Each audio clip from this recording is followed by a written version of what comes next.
ಹೊಸ ವರ್ಷಕ್ಕೆ ಬೆಂಗಳೂರು ಜನರಿಗೆ ಬಿಗ್ ಶಾಕ್ ಎದುರಾಗಿದೆ. ಬೆಂಗಳೂರಿನ ಜನರಿಗೆ ನೀರಿನ ದರ ಏರಿಕೆಯ ಗ್ಯಾರಂಟಿ ಸಿಗಲಿದೆ. ಹೊಸ ವರ್ಷಕ್ಕೆ ಕಾವೇರಿ ನೀರಿನ ದರವನ್ನು ಹೆಚ್ಚಿಸಲು ತೀರ್ಮಾನಿಸಲಾಗಿದೆ. ಜಲಮಂಡಳಿ ತನ್ನ ನಷ್ಟವನ್ನ ಕಡಿಮೆ ಮಾಡಿಕೊಳ್ಳೋದಕ್ಕೆ ದರ ಏರಿಕೆ ಮಾಡುವಂತಹ ಸಾಧ್ಯತೆ ಇದೆ. ಕಾವೇರಿ ನೀರಿನ ದರವನ್ನ %3 ಹೊಸ ವರ್ಷದಿಂದ ಹೆಚ್ಚಳ ಮಾಡುವುದಕ್ಕೆ ಚಿಂತನೆಯನ್ನ ಮಾಡಲಾಗಿದೆ.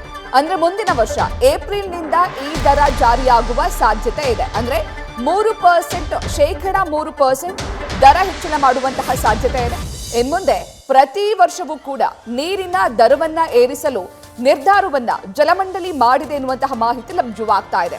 ಮುಂದಿನ ವರ್ಷ 2026 ಏಪ್ರಿಲ್ನಿಂದ ಕಾವೇರಿ ನೀರಿನ ದರವನ್ನ ಏರಿಕೆ ಮಾಡೋದಕ್ಕೆ ಜಲಮಂಡಳಿ ನಿರ್ಧರಿಸಿದೆ ಎನ್ನುವಂತಹ ಮಾಹಿತಿ ಲಭ್ಯವಾಗ್ತಾ ಇದೆ. ಈ ಬಗ್ಗೆ ಹೆಚ್ಚಿನ ಮಾಹಿತಿಯನ್ನ ನೀಡ್ತಾರೆ ನಮ್ಮ ಪ್ರತಿನಿಧಿ ಚಂದನ.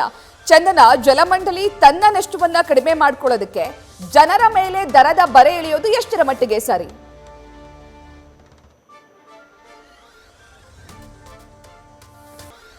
ಹೊಸ ವರ್ಷದಿಂದ ಅಂದ್ರೆ ಮುಂದಿನ ವರ್ಷದ ಏಪ್ರಿಲ್ನಿಂದ ಕಾವೇರಿ ನೀರಿನ ದರವನ್ನ ಏರಿಕೆ ಮಾಡೋದಕ್ಕೆ ಜಲಮಂಡಳಿ ತೀರ್ಮಾನಿಸಿದೆ ಎನ್ನುವಂತಹ ಮಾಹಿತಿ ಲಭ್ಯವಾಗ್ತಾ ಇದೆ.